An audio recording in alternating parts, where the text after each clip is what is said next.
Bonjour et bienvenue dans cette partie 2 du chapitre l'énergie électrique de spécialité première physique-chimie, dans le cadre du thème énergie, conversion et transfert. Dans cette deuxième partie, on va parler des modèles d'une source de tension continue.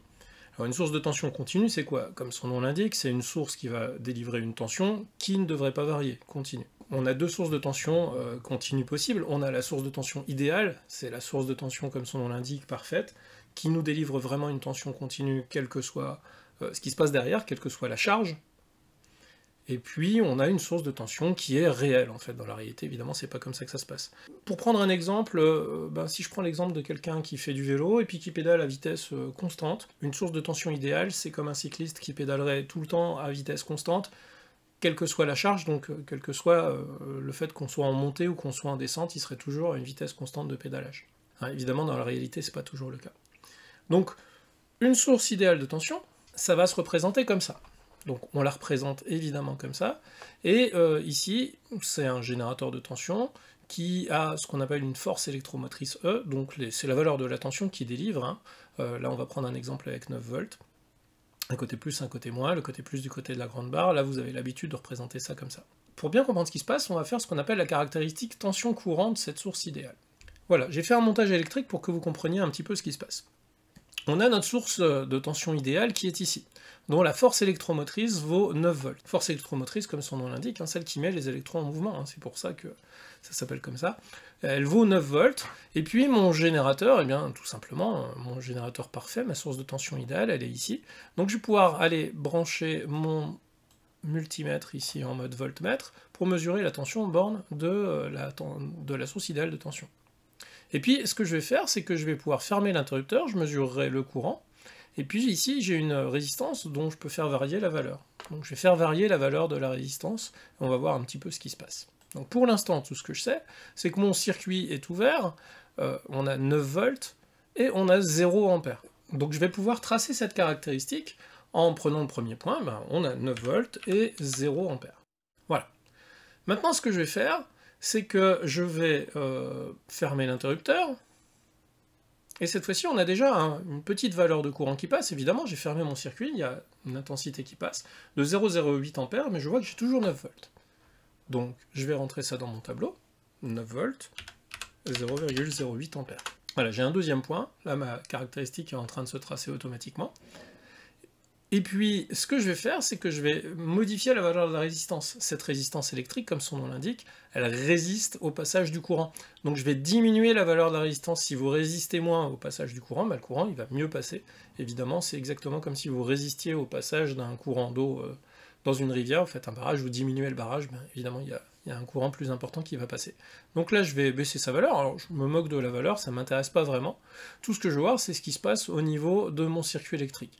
Donc là je mets une résistance comme ça, par exemple 97 ohms, ce que je vois c'est que j'ai toujours 9 volts pour un courant de 0,09 ampères. Donc je vais rentrer 9 volts pour 0,09 ampères. Donc j'ai mes points qui vont se rajouter petit à petit sur ma caractéristique, puis je vais encore faire varier, là je vais à un 55 ohms par exemple, encore une fois c'est pas la valeur de la résistance qui m'intéresse, c'est le couple intensité-tension. 0,16 ampères, 9 volts, donc pour 9 volts, j'ai aussi 0,16 ampères, j'ai un point qui vient se rajouter dans ma caractéristique, vous voyez qu'elle s'adapte en temps réel. Alors évidemment, si je vous la montre en entier, vous le voyez mieux. Je vais quand même continuer, on a encore 3 cases, on va faire 3 mesures encore. Donc 9 volts, 1 ampère. Ce qui m'intéresse, c'est cette fameuse caractéristique, et je vois ma caractéristique tension-intensité qui me montre quoi? Eh bien qui me montre que la tension ne varie pas, elle vaut toujours 9 volts, elle est toujours égale à la fameuse force électromotrice de mon montage, quelle que soit l'intensité. Donc vous voyez que c'est vraiment une source idéale. Ce qui s'est passé, c'est qu'on a diminué la résistance. En diminuant la valeur de la résistance, on a demandé plus de courant à la source. Mais la source, elle est restée à 9 volts, il n'y a pas de souci, ça la dérange pas. Comme mon fameux cycliste qui, si je le mets dans une pente très forte, s'il est très très fort, il va rester à la vitesse constante. Donc pour résumer ma source idéale de tension continue, on voit qu'elle a toujours délivré la même tension qui valait 9 volts. C'était le fameux E, la fameuse force électromotrice qui valait 9,0 volts. Donc on va noter une source idéale de tension, comme ça, avec ce symbole-là, avec juste E. Maintenant on va voir ce que c'est qu'une source réelle de tension. Pour simuler la source réelle de tension, je reprends mon même montage, mais je me rends compte que donc toujours ma source de tension qui est toujours entre ces deux points-là, en réalité, une source réelle de tension, il y a une source idéale, c'est l'assemblage d'une source idéale et d'une résistance, alors une petite résistance, vous voyez ici on a 0,1 ohm, donc on va les relier ensemble, on va reprendre un fil, on va rendre ça un peu plus propre, et voilà la réalité d'une source de tension. Donc une source de tension réelle, elle a toujours une force électromotrice, ici on a gardé la même valeur, mais là une valeur de résistance qui est assez faible. Alors là je vais mettre, pour que ce soit plus visible, je vais mettre 1 ohm. Alors ça peut varier, hein, ça peut être 1 ohm, 2 ohms, 0,5 ohm. Là je vais mettre 1 ohm tout simplement. Donc je reprends mon tableur, et puis je recommence ma caractéristique. Je vais faire en sorte que ce soit bien visible. Et je commence par mon premier point, il n'y a aucun courant qui circule dans mon circuit, donc 0, et j'ai bien 9 volts au départ. J'ai mon point qui vient s'afficher ici, je vais pouvoir faire mes mesures en fermant mon circuit.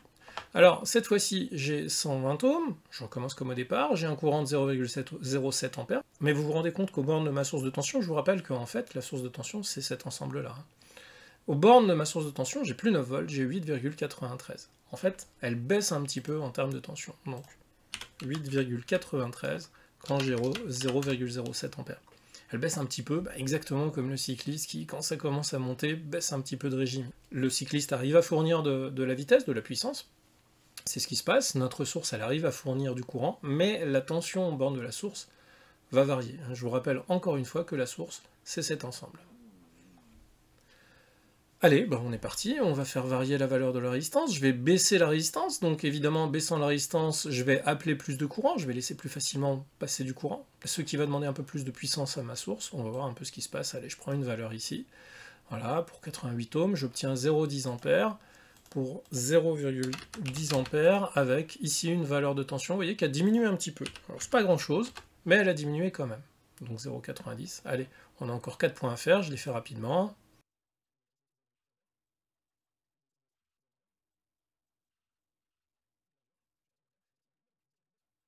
Et bien cette fois-ci on n'a plus que 8 volts aux bornes de notre générateur, qui était quand même un générateur de 9 volts au départ. Voilà, on a tracé la caractéristique tension-intensité de notre source réelle. Vous voyez que contrairement à tout à l'heure où on avait une tension qui était toujours la même, quelle que soit l'intensité fournie par le générateur, bien cette fois-ci, la tension fournie par le générateur va diminuer au fur et à mesure où on va appeler de plus en plus de courant. Un peu comme l'exemple du cycliste, ce que je disais tout à l'heure, c'est-à-dire qu'on va forcément ralentir quand on va vous demander un peu plus de pêche. Alors concrètement, comment je vais la symboliser, ma source réelle de tension continue? Ma source réelle de tension continue, c'est toujours le même symbole, sauf que cette fois-ci, on se rend compte qu'on avait toujours notre force électromotrice, qui vaut toujours 9,0 volts, mais ici, on a une petite résistance en série, nous on a pris 1 ohm, donc en fait, on va la symboliser comme ça, c'est le même symbole que tout à l'heure, sauf qu'au lieu d'écrire E à côté, on écrit E, virgule R, pour dire que à la force électromotrice E, il est associé une valeur de résistance qu'on appelle la résistance interne de la source de tension continue. Bien, pour résumer, ce que l'on a pour la caractéristique d'une tension idéale de tension continue, c'est que la tension ne varie pas, elle reste constante, quelle que soit l'intensité qui est appelée, avec sa valeur qui vaut la valeur de petit e. Alors que dans le cas d'une source réelle de tension continue, et c'est le cas de n'importe quelle source, évidemment, les sources réelles, on essaye de les faire les plus proches possibles des sources idéales, mais dans la réalité, on est toujours sur une caractéristique avec une petite pente, toujours avec la même valeur au départ, qui était la valeur de la force électromotrice, puis une pente descendante, et d'ailleurs la pente, elle est liée à la valeur de petit r, la résistance interne de la source réelle de tension. Qu'est-ce qui se passe au niveau des équations? Eh bien, la tension, ici U, elle est toujours égale à E dans le cas d'une source idéale, puisque ça ne varie absolument pas, quelle que soit l'intensité I, U est toujours égal à E. Alors que ici, dans le cas d'une source réelle de tension, U est égal à E moins R fois I. Donc, toujours la valeur E, vous voyez bien que quand I vaut 0, on a bien U égale à E, là il n'y a pas de souci. Mais au fur et à mesure où I va augmenter, la tension U aux bornes de ma source réelle de tension va diminuer, et elle va d'autant plus diminuer que petit r est grand. Ce que vous devez savoir faire, outre ce qu'on vient de voir là, c'est expliquer quelques conséquences pratiques de la présence d'une résistance dans le modèle d'une source réelle de tension continue. Mais les deux conséquences pratiques de la présence de cette fameuse résistance, c'est quoi? C'est que premièrement, la tension, elle va diminuer au fur et à mesure où l'intensité dans le circuit va augmenter. Donc ça, c'est une des premières conséquences. Et puis deuxième conséquence, comme on a une résistance et qu'il y a une intensité électrique qui traverse cette résistance, il y a ce qu'on appelle l'effet Joule, c'est-à-dire qu'à partir du moment où il y a une intensité qui va traverser une résistance, il va y avoir un échauffement de cette résistance. Donc en réalité, la deuxième conséquence, c'est que ma source réelle de tension continue, elle va s'échauffer, alors que la source idéale de tension continue ne s'échauffe pas. Donc, expliquer quelques conséquences pratiques de la présence d'une résistance dans le modèle. Eh bien, première conséquence, la tension va diminuer quand l'intensité du courant va augmenter. Et deuxième conséquence, l'ensemble va chauffer, la source va chauffer, puisque la résistance va être traversée par un courant, il va y avoir de l'effet Joule. Pour terminer, on revient à notre circuit. J'ai oublié d'indiquer quelque chose, c'est que ici, la pente, le coefficient directeur, c'est moins R. Elle est bien négative, on voit qu'on va vers le bas, et c'est la valeur de la résistance petit r, la résistance interne de ma source réelle de tension continue. Voilà, j'espère que c'est clair, je vous souhaite bon courage pour la suite. Vous pouvez passer, si vous le voulez, directement à la partie 3 du cours, qui va être sur les rendements d'un convertisseur. Sinon, vous pouvez faire des exercices si vous avez envie, ou passer à autre chose. Voilà, bon courage.